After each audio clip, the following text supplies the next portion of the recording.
Buenas noches, amigos, amigas. Estamos nuevamente en este programa de plataforma, este espacio de opinión que nos regala el canal TVX. Hoy es lunes 31 de agosto, último día de este mes. Estamos ya también a las puertas de septiembre. Vamos a iniciar un nuevo mes. Estamos siempre nuevamente recordando en este contexto de pandemia, en este contexto de emergencias. Ya tenemos un par de días con las actividades de la economía monetaria moviéndose, de nuevo regresando, y hemos empezado a ver ya como algunos y algunas de las personas que se dedicaban a la venta posiblemente han visto se han visto con menores ingresos, con menores capacidades de venta.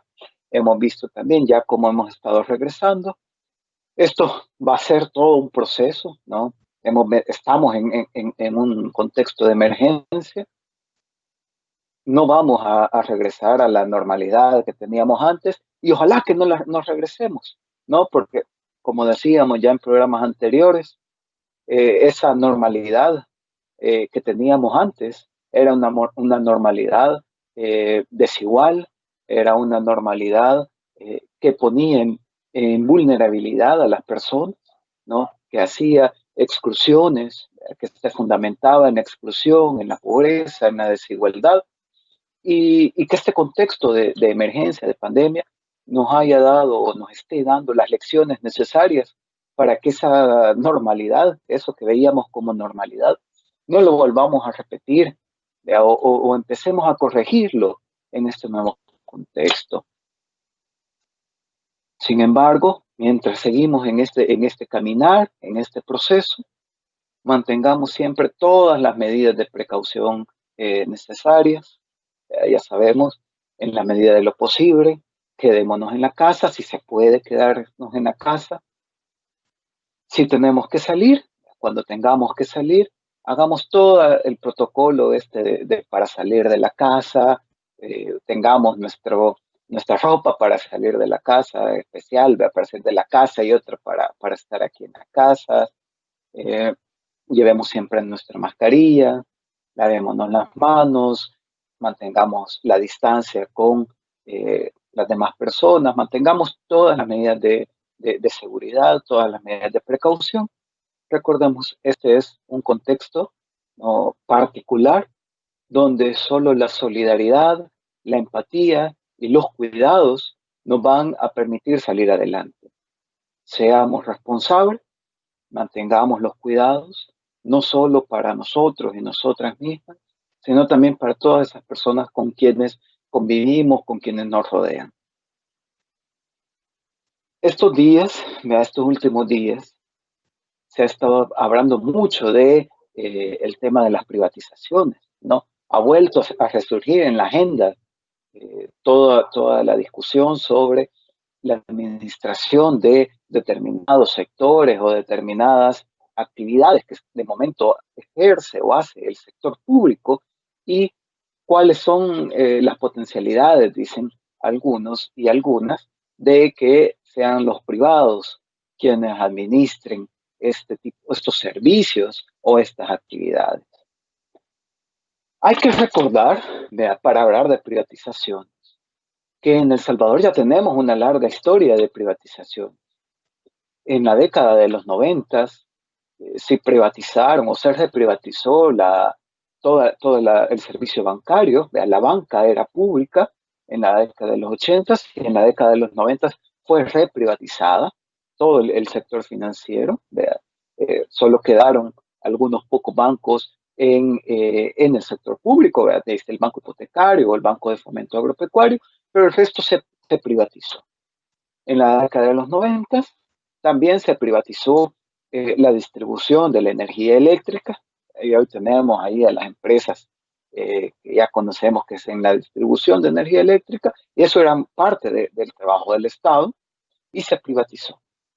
Se privatizó también la administración de los fondos de pensiones, en 96, con una reforma que se comenzó a aplicar en el 98, y se privatizó, se le dieron a manos privadas esa administración de los fondos de pensiones, es decir, que ahora ya no es el Estado quien administra ese dinero, sino que son los privados, las administradoras de fondos de pensión, que ya hemos estado viendo los impactos que tienen y seguramente lo vamos a seguir viendo.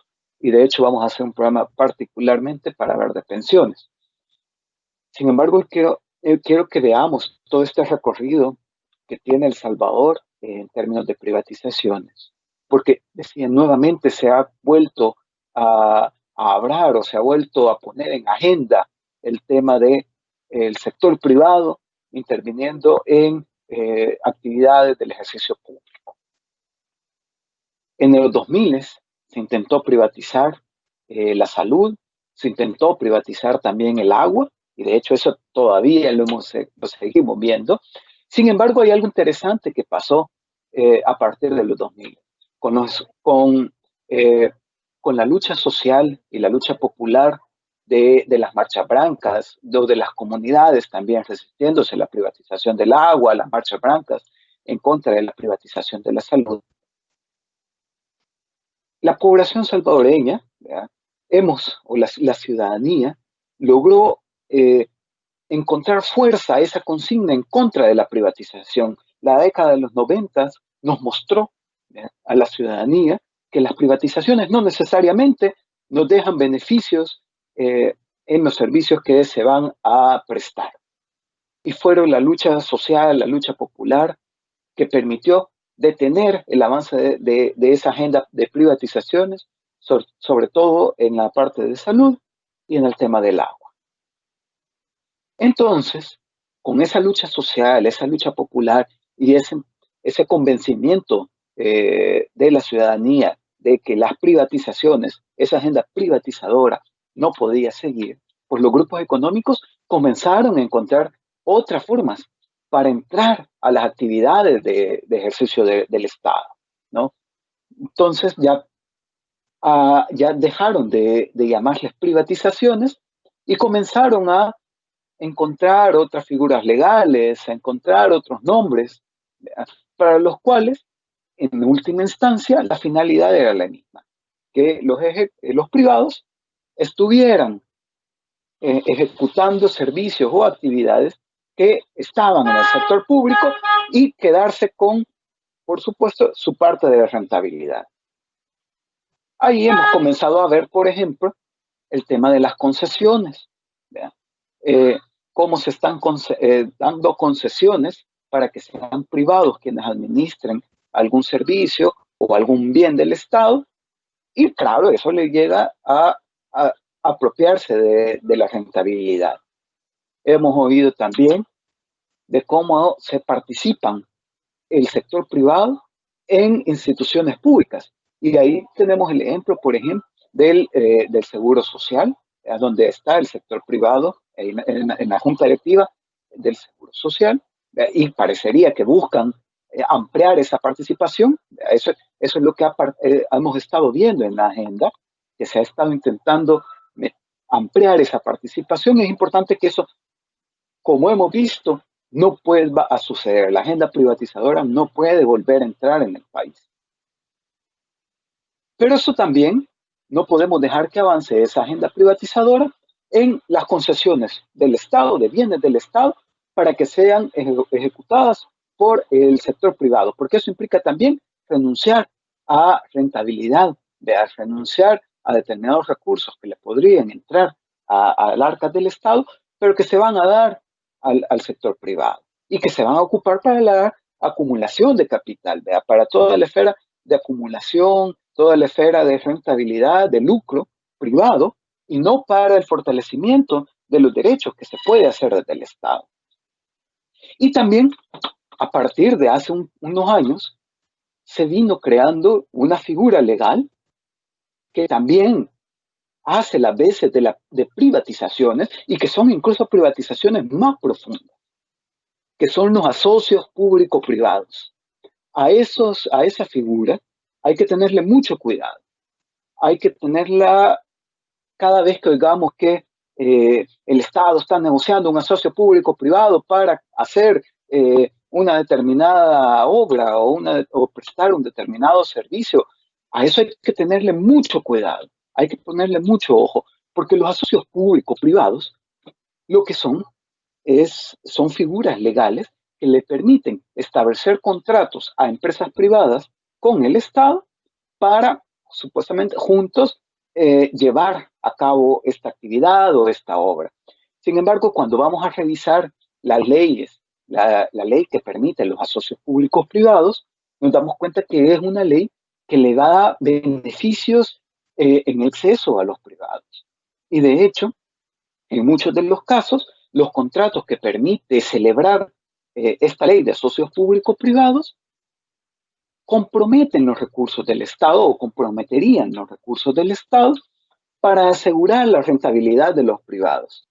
Es decir, en la privatización se le dio la administración de los fondos de pensiones a los privados, se le dio la distribución de energía eléctrica a los privados, se les dio la banca a los privados, pero ahí los privados tenían que ver cómo, ya una vez en sus manos, hacerlo rentable, ¿no? Sin embargo, en los asocios públicos privados se les da la administración de los bienes o de la prestación de los servicios a los privados y el Estado se queda comprometido para, eh, para inyectarle recursos a, esa, a ese asocio, de modo que el privado quede en una posición privilegiada. Esto hay que tenerlo muy en cuenta, hay que tenerlo con mucho cuidado, hay que verlo con mucho detenimiento, particularmente ahora que en este contexto de la pandemia los recursos del Estado han reducido, ¿no? La última estimación del Ministerio de Hacienda dice que serán al menos de $1.000 millones que se van a dejar de percibir de lo que se tenía en el presupuesto, a lo que habían estimado que íbamos a tener de ingresos del Estado, pues serán alrededor de $1.000 millones menos que se tendrán. Y esa reducción de los ingresos fiscales se deberán de ir compensando o se buscarán formas de compensarlas. Que esas formas de compensarlas no sean a través de estos mecanismos donde se amplía la órbita de acumulación de capital. Eso es que como ciudadanía tenemos que estar vigilantes, hay que estar garantes, que no se haga ni por decreto legislativo, ni por decreto ejecutivo, ni por sentencia de salas judiciales. Es importante defender lo público, lo común y lo comunitario. Este contexto de emergencia, este contexto de pandemia, nos ha demostrado la importancia de contar con sistemas públicos de protección social. ¿Qué hubiéramos hecho si no hubiera un sistema de salud público? Si fuera como en otros países, donde los sistemas de salud pueden ser solo accesados de manera privada, ¿verdad?, contra el pago.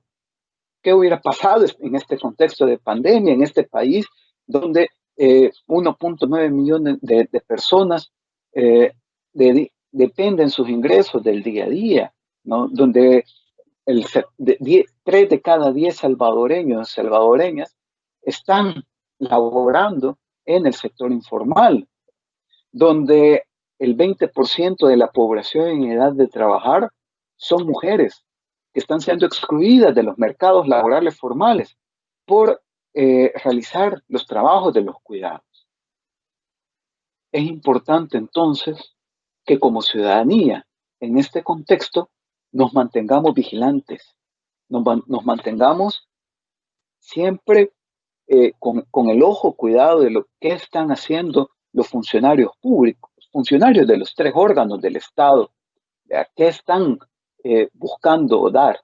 Este contexto de pandemia da las condiciones para que quienes quieran buscar consolidar grupos de poder económico lo vayan haciendo a través del Estado o vayan intentándolo hacer a través del Estado.